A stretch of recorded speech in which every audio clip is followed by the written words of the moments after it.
Joe, you've accomplished a lot in your career. Kind of tell me what still motivates you exactly. I think the biggest thing is, now being a part of these weekends and then the events that we do. I've had the chance to kind of make my bones in a lot of other places, but to be at this point in my career here in WWE and get the opportunity to put together some compelling programs and have some big shows it's a good time, man. You've came from a lot of your your previous companies that you worked for. There's a really strong fan interaction, right? With that, tell me what's some of the fan interactions mean to you as a performer? I think we get this great opportunity when we travel that we get to meet people from around the world, all different walks of life, cultures, and that's a bonus. But occasionally you're going to meet these fans who you've made an impact in their life, and it's stuff that you wouldn't even consider that would make an impact in their life. Whether it's just the entertainment just helps them get through the day, to people saying, "Oh, you inspired me to do this or do that," or accomplish a goal I didn't think was possible, or just take a risk. And I think that's the big thing. We'll get stories of that, especially we do autograph signings for fans, and to kind of have that big effect on somebody else's life. It's surprising at first, but it's also it's really gratifying that you were able to kind of help out like that. Who inspired you? Honestly, I don't think it's so much wrestlers. I mean, I kind of grew up in the entertainment business.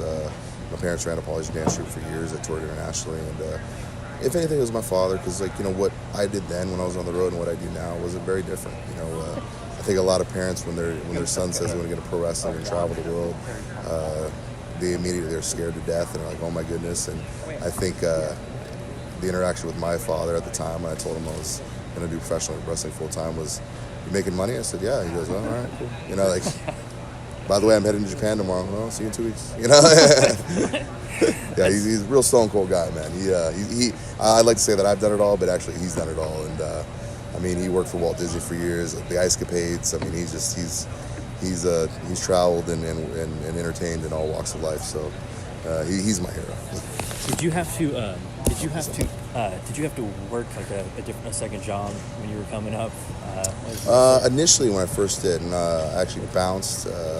I managed a strip club. Good stuff. And right before I started doing pro wrestling full time, I was actually a mortgage broker.